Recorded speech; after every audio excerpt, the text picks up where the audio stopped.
Welcome है आप सभी का हमारे चैनल ज्ञान विजन में। तो आज की इस वीडियो में हम बात करने जा रहे हैं जावा स्क्रिप्ट के बारे में। जावा स्क्रिप्ट क्या है? HTML के साथ मिलकर एक डायनामिक वेब पेज बनाने में हेल्प करता है। स्टैटिक और डायनामिक वेब पेज में ये अंतर है कि स्टैटिक वेब पेज के आउटपुट को आप चेंज नहीं कर सकते, लेकिन डायनामिक वेब पेज में आउटपुट चेंज होता है यूजर के मुताबिक। तो हम लोग वही सब सीखने वाले हैं। अगर HTML का आपको थोड़ा सा भी नॉलेज है तो आपको ये काम का वीडियो नज़र आने वाला है, क्योंकि HTML के नॉलेज के बगैर आप ये जावा स्क्रिप्ट नहीं कर पाएंगे। तो चलिए ज़्यादा देर न करते हुए हम लोग कंप्यूटर स्क्रीन पे आते हैं। अगर आप O लेवल स्टूडेंट हैं या और भी आपके जान पहचान में कोई स्टूडेंट है या कोई वेब पेज बनाना सीखना चाहता है तो आप इस वीडियो को उसको सजेस्ट कर सकते हैं। तो चलिए ज़्यादा देर न करते हुए कंप्यूटर स्क्रीन पे आते हैं। तो हम लोग आ चुके हैं अपने कंप्यूटर स्क्रीन पे। सबसे पहले हम बात करेंगे कि जो जावा स्क्रिप्ट है दो तरीके से यूज किए जा सकते हैं। एक इंटरनल हो सकता है। इंटरनल मतलब क्या है? HTML का वेब पेज बना हुआ है, उसी के अंदर हम जावा स्क्रिप्ट के कुछ कोडिंग्स को लिखते हैं। तो उसमें एक्सटेंशन .html ही चलेगा या .htm भी कह सकते हैं, तो .htm भी कह सकते हैं। यहाँ पे इसके मैं बात करूँ तो एक्सटर्नल जावा स्क्रिप्ट भी आप यूज कर सकते हैं। जैसे कि हमारा HTML का कोड अलग है और हमने जावा स्क्रिप्ट का कोड अलग पेज में रखा है, तो उसका बस लिंक इस पेज में देंगे, तब हम लोग का वो होता है एक्सटर्नल जावा स्क्रिप्ट। इसका एक्सटेंशन m.js होता है, इसको हम लोग आगे सीखेंगे। सिंटैक्स की मैं बात करूँ तो सिंटैक्स में आप लिख सकते हैं स्क्रिप्ट टैग ओपन करेंगे, उसके अंदर जावा स्क्रिप्ट की कोडिंग लिखेंगे और फिर स्क्रिप्ट टैग को क्या कर देंगे, क्लोज कर देंगे। तो ये होता है जावा स्क्रिप्ट का एक सिंटैक्स। तो चलिए हम लोग प्रैक्टिकली समझते हैं। इसके लिए सबसे पहला काम हम ये करेंगे कि मैं इसको मिनिमाइज ही रख लेता हूँ। एक जावा स्क्रिप्ट का फोल्डर बना लेते हैं। तो यहाँ तो बना हुआ है, मैंने एक और बना लिया। तो मैंने यहाँ पे क्या किया, राइट क्लिक और यहाँ पर चलते हैं न्यू में, और इसमें लिख लिया मैंने JS1 के नाम से एक फोल्डर बना लिया। मैं विंडो R किया और सबसे पहले सिंपल एडिटर ओपन करता हूँ, नोटपैड, क्योंकि एडवांस वाले में चलेंगे तो इससे आपको स्पेलिंग याद करने में दिक्कत है, क्योंकि उसमें स्पेलिंग पूरा कंप्लीट खुद कर देता है। इसलिए हम लोग यहाँ पे सिंपल एडिटर का ही यूज करेंगे, जो नोटपैड है, जो सबके कंप्यूटर में होता है। अगर नहीं तो फिर दूसरा एडिटर आप यूज करना चाहते हैं तो उसका बताइएगा, हम लोग बता देंगे आगे कैसे करना है। हम लोग यूज करते हैं बॉडी टैग ओपन किए। अब सबसे पहला काम, जैसे मान लीजिए बॉडी टैग में मैंने HTML का एक कोड लिखा, हेडिंग में मैंने यहाँ पे लिख दिया एक नाम, जैसे कि मान लीजिए ज्ञान, ठीक है, और क्लोज कर दिया किसको, H1 को। जैसे मैं Ctrl+S करूँगा, इसको सेव कर लेता हूँ JS में, नहीं मेरा फोल्डर है JS1 के नाम से, उसमें मैं सेव करना चाहूँगा।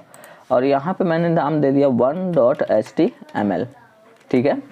तो अब देखिए इसका आउटपुट क्या नज़र आएगा। मैं यहीं बगल में आउटपुट दिखा देता हूँ, जिससे फ़ायदा रहेगा कि क्या क्या चेंजेस हो रहा है। ओपन विथ कर लेते हैं नोटपैड, सॉरी गूगल क्रोम।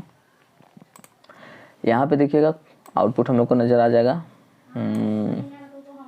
तो आ गया ये हम लोग का आउटपुट, देखिए ज्ञान लिखा हुआ। अब बात आती है कि अगर मैं यहाँ पर स्क्रिप्ट टैग ओपन करता हूँ, हाँ, जावा स्क्रिप्ट की कोडिंग आप चाहें तो बॉडी टैग में भी कर सकते हैं, चाहे तो हेड टैग में भी कर सकते हैं, तो इसमें कोई दिक्कत की बात ही नहीं है।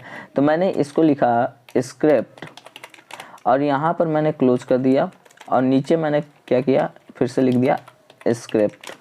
अब देखिए मैं चाहता हूँ स्क्रिप्ट में कोई मैसेज लिखूँ, मैंने जैसे लिख दिया विजन। अब मैं जब इसको सेव करके पेज को रीलोड करूँगा तो वो विजन यहाँ नज़र नहीं आएगा, क्योंकि स्क्रिप्ट के अंदर अगर कोई एलिमेंट्स या कोई मैटर्स को आपको डिस्प्ले कराना है कि जो वेब पेज में नज़र आए, लेकिन उसकी कोडिंग हम स्क्रिप्ट में लिख रहे हैं, तब वहाँ पे आप डायरेक्ट विजन लिख के या कोई भी डायरेक्ट टेक्स्ट नहीं लिख सकते, जैसा कि HTML में होता था। यहाँ पे आपको एक चीज़ लिखना होगा, सिंटेक्स है डॉक्यूमेंट डॉट क्या करना है, उसको राइट करना है, मतलब डॉक्यूमेंट के अंदर मान लीजिए मुझे लिखना है, ऐसे बता देंगे। और उसके बाद ब्रैकेट ओपन करके इन्वर्टेड कॉमा के अंदर, अंदर मतलब हो गया दोनों साइड से इन्वर्टेड कॉमा लगेगा। अब यहाँ पे हम जो भी चीज़ें लिखेंगे वो हम लोग का किस में नज़र आएगा, वेब पेज में। यहाँ पे टर्मिनेट लगा दिया, Ctrl+S किया सेव और पेज रिलोड, देखिए यहाँ पे विजन लिखा हुआ देखने को मिल जाएगा। तो कभी भी अगर स्क्रिप्ट के अंदर कोई मैटर है उसको आप चाहते हैं कि हमारे वेब पेज में शो करे, तो हम लोग यूज़ करेंगे document.write। तो आपको बेसिकली ये समझ आ गया होगा। अब समझिएगा बात कि मैं यहाँ पे मान लीजिए कोई वेरिएबल लेता हूँ a = 5 और मैंने यहाँ पे कर दिया b = 6। मैंने यहाँ पे कहा c = a + b। मुझे इसकी वैल्यू को आपको दिखाना है, तो इसकी वैल्यू मैं दिखाना चाहता हूँ, जैसे कि c की वैल्यू कितने आ रहा है। तो c की वैल्यू दिखाने के लिए मैं यहाँ पे करूँगा क्या चीज़, देखिए डायरेक्ट लिख दूँगा c, ठीक है, और Ctrl+S करके पेज को मैंने क्या किया, रीलोड, देखिए क्या दिख रहा है आपको यहाँ पे 11, लेकिन मैं चाहता हूँ कुछ सम टेक्स्ट के साथ आए, तो यहाँ पे इन्वर्टेड कॉमा में हम डायरेक्ट लिखेंगे वो टेक्स्ट जिसके साथ मुझे इसको दिखाना है। तो मैंने लिख दिया एडिशन इक्वल टू, अब कंट्रोल एस करूंगा और रीलोड करूंगा तो यहाँ पे आपको लगता होगा आउटपुट आएगा, तो ऐसा मुमकिन नहीं है। कुछ लोग सोचेंगे कि सर जी सी इन्वर्टेड कॉमा में होना चाहिए, तो अगर आप सी इन्वर्टेड कॉमा में रखेंगे तो सी की वैल्यू ना दिखाकर सी लिखा हुआ दिखा देगा। जैसे कि मैं इसको रिलोड करूंगा, देखिए एडिशन सी लिखा हुआ दिखा रहा है, लेकिन मुझे जिसकी वैल्यू दिखानी होती है ना उसको इन्वर्टेड कॉमा में नहीं लिखते, उसको कॉमा के बाहर लिखते हैं। अब जाहिर सी बात है मैं जब बाहर लिख रहा हूँ तो वो उसका आउटपुट नज़र आ नहीं रहा है, तो मैं आउटपुट दिखाने के लिए यहाँ पे एक वर्ड यूज करूँगा प्लस। प्लस का मतलब ये होगा कि इस एडिशन वर्ड के साथ में दिखाइए सी को, मतलब सी की वैल्यू। प्लस का मतलब यहाँ ऐड करना नहीं है, साथ मतलब है, समझिए, मतलब विथ, ठीक है ना।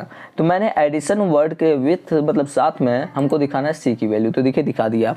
लेकिन प्रॉब्लम क्या है ना कि ये भी स्टैटिक है, मतलब अभी चेंजेस हमारा यूजर के अकॉर्डिंग नहीं हो रहा है। मैं चाहता हूँ यूजर से ये नंबर पूछे, उसके हिसाब से ये आउटपुट दे। इसके लिए मैं दूसरा पेज बनाता हूँ, ठीक है ना। फाइल में चलता हूँ और यहाँ पे फिर से मैं न्यू ओपन करता हूँ। सबसे पहले समझिए मैं यूजर से पूछने वाला प्रोग्राम बनाना चाहूँगा, तो यहाँ पे मैं लिखता हूँ HTML और क्लोज कर दिया किसको, HTML को। यहाँ पे सबसे पहले मैंने ओपन किया बॉडी टैग को और नीचे ले आया किस टैग को, क्लोज कर दिया बॉडी टैग को। यहाँ पे समझिएगा बात को कि मैंने एक बोला एंटर एनी नंबर, ऐसे लिख देते हैं enter any number equal to inverted comma, और इसमें इन्वर्टर इक्वल टू नहीं, बस। अब इसके बाद मैं चाहता हूँ यूजर से पूछने के लिए इनपुट बॉक्स हो, तो मैंने यहाँ पे लिखा इनपुट टाइप इक्वल टू क्या लिख दिया, टेक्स्ट, ठीक है। अब ऐसे ही मैं 2 लाइन का गैपिंग देना चाहूँगा, तो ब्रेक कर दिया, यहाँ पर लाइन को क्या कर दिया, ब्रेक कर दिया। फिर यहाँ पे सेम मैटर मेरे को चाहिए एक और इनपुट, तो एंटर एनी नंबर मैंने फिर से यहाँ पे ले लिया। अब बात आती है इसके आउटपुट क्या नजर आएगा, तो मैं इसको कंट्रोल एस करता हूँ और इसको मैंने 2.html के नाम से सेव कर दिया। ध्यान से समझिएगा, ये वाला काम खत्म। 2.html इसी में गया होगा हमारा। इस पे राइट क्लिक के ओपन विथ कर लेते हैं क्रोम से, तो यहाँ पे ये देखिए ओपन हो गया हम लोग का क्रोम से।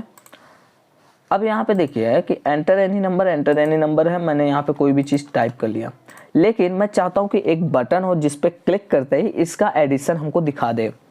तो यहाँ पे हम क्या करेंगे, एक टैग होता है जिसका नाम ही बटन टैग होता है, तो मैं ब्रेक कर दिया, ब्रेक रो, ठीक है।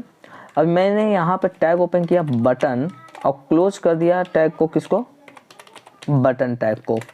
अब मैं इस बटन में कहा कि ये होगा प्लस करने के लिए, तो मैंने लिख दिया ऐड। चाहे तो आप प्लस सिंबल भी यूज कर सकते हैं, जैसे कि मैंने यहाँ पे दोनों चीज़ यूज कर लिया, तो देखिए यहाँ पे कुछ इस टाइप से लिखा हुआ है ऐड। मैं चाहता हूँ कि जब इसमें कोई नंबर लिखे और कोई इस ऐड पे क्लिक करे तो इन दोनों का एडिशन हो जाए, समझिए बात को।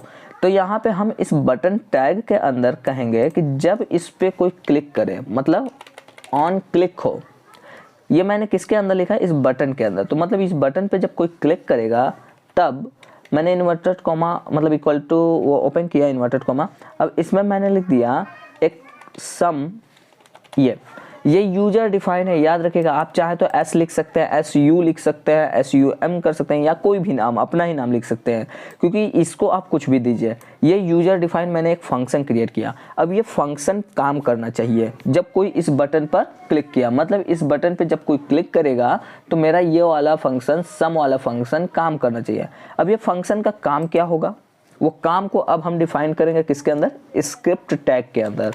तो अब हमारा जावा स्क्रिप्ट का काम है। उतना ऊपर का जो हम लोग यूज कर रहे थे, ये सब ऊपर के हिस्सा, ये सब HTML का पार्ट था। अब देखिए मैंने स्क्रिप्ट टैग ओपन किया और स्क्रिप्ट टैग को क्या कर लिया, क्लोज कर दिया। अब इसी के अंदर मैं लिखूंगा कुछ चीज़, जैसे कि मैंने कहा कि एक फंक्शन को कॉल करो। अब फंक्शन कौन सा कॉल करो, सम वाला, जो मैंने अभी ऊपर क्रिएट किया, ये वाला फंक्शन। तो जब भी कोई ऑन क्लिक करेगा तो ये सम वाले फंक्शन को कॉल कर लेगा, मतलब इस वाले जगह पर आएगा, समझिए।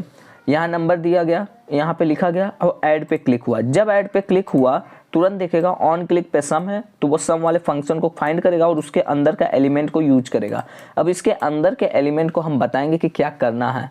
तो हम पहले ये बताएंगे कि इस वाले वैल्यू को लिया जाए और इस वाले वैल्यू को लिया जाए और जोड़ लिया जाए। अब सोचिए यहाँ पे तो 2 इनपुट बॉक्स है, मतलब 2 बार यूजर टाइप कर रहा है, तो कैसे किसी को पता चलेगा कि यहाँ पर से हमको किसकी वैल्यू लेनी है।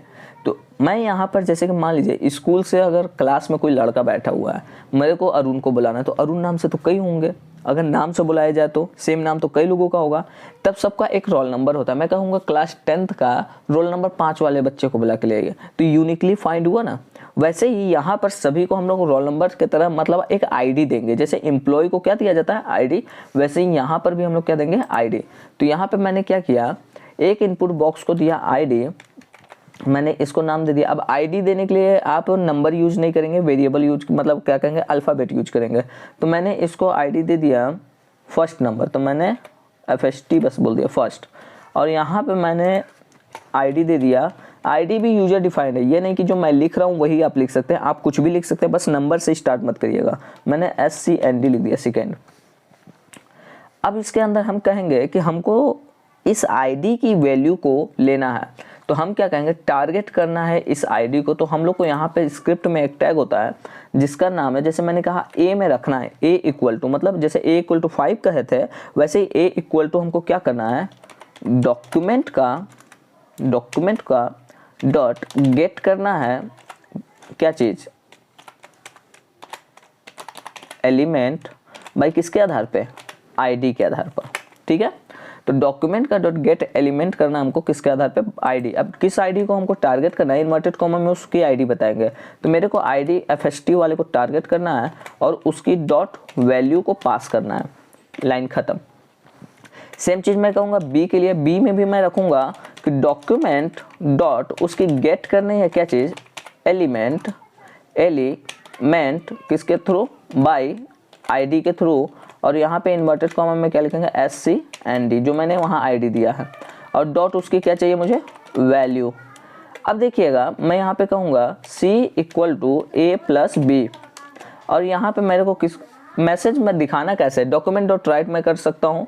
तो मैं यहाँ पे लिख सकता हूँ डॉक्यूमेंट डॉट क्या करें, राइट कर दें, राइट कर देना चाहिए हम लोग का क्या चीज़, इन्वर्टेड कॉमा में नहीं लिखूँगा, मैं ऐसे लिख दिया एडिशन इक्वल टू प्लस किसकी वैल्यू, C की वैल्यू। अब यहाँ पे टर्मिनेट, जब मैं इसको सेव करूँगा, ठीक है ना, प्रोग्राम को समझिएगा, पहले काम कर रहा है कि नहीं देख लिया जाए। पेज को रिलोड मैंने किया, यहाँ पे मैंने लिखा 3 and 3, क्लिक करते देखिए क्या दिखा रहा है 32।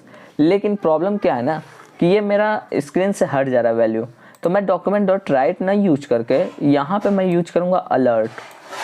अलर्ट क्या होगा, पॉपअप मैसेज जैसा आएगा, तो मैं यहाँ पे यूज किया क्या, सॉरी स्पेलिंग गलत है, अलर्ट। अब जब मैं इसको Ctrl+S करके पेज को रिलोड करूँगा, अब यहाँ पे मैं कुछ नंबर दिया, अब देखिए क्या हुआ, इस टाइप से आएगा। लेकिन यहाँ पे देखिए 43 मतलब 43 दिखा रहा है, लेकिन ये 7 दिखाना चाहिए, क्योंकि देखिए यहाँ पे जो मैं पास कर रहा हूँ इसको ये लग रहा है नेम है, जैसे अरुण और कुमार बगल बगल में लिख देता है, वैसे ही मैं इसको बताऊँगा कि जो पास करना है ए में वो नंबर होगा। तो यहाँ पे हम क्या करेंगे, डॉक्यूमेंट से पहले लिख देंगे कि हमको पास करवाना है जो नंबर पास होगा, और यहाँ वैल्यू के बाद यहाँ पे ब्रैकेट को क्या कर देंगे, क्लोज। यहाँ पर भी हम क्या करेंगे, लिखेंगे नंबर, और नंबर ब्रैकेट ओपन करके हम यहाँ पे लास्ट में वैल्यू को क्या कर देंगे, क्लोज। अब जब मैं Ctrl+S करता हूँ, अब पेज रिलोड करता हूँ, अब यहाँ पे देखिए मैंने कुछ लिखा और ऐड पे क्लिक किया, तुरंत देखिए क्या दिखा रहा है, 32 मतलब 34 और 2 36 हो गया। तो इस तरीके से आपको टास्क होगा, अगर अच्छे से सीखना है तो सब्ट्रैक्शन का कैसे बनाएंगे, मल्टीप्लिकेशन का कैसे बनाएंगे और डिवीजन का कैसे बनाएंगे, तो अर्थमेटिक हम लोग का ऑपरेटर यूज हो जाएगा। तो आई होप इतना समझ आया होगा। वीडियो ज़्यादा ना लंबा करते हुए आज इतना ही पे रोकते हैं। अगर आपको वीडियो अच्छा लगा हो, अगर कोई भी डाउट हो, कमेंट जरूर करिएगा। हम कमेंट पे एक वीडियो संडे के संडे बना दिया करेंगे कि अगर कोई डाउट है आपको, तो किसी भी कंप्यूटर रिलेटेड फील्ड से कोई भी डाउट हो तो। चलिए वीडियो को यहीं पर रोकते हैं and thank you for watching.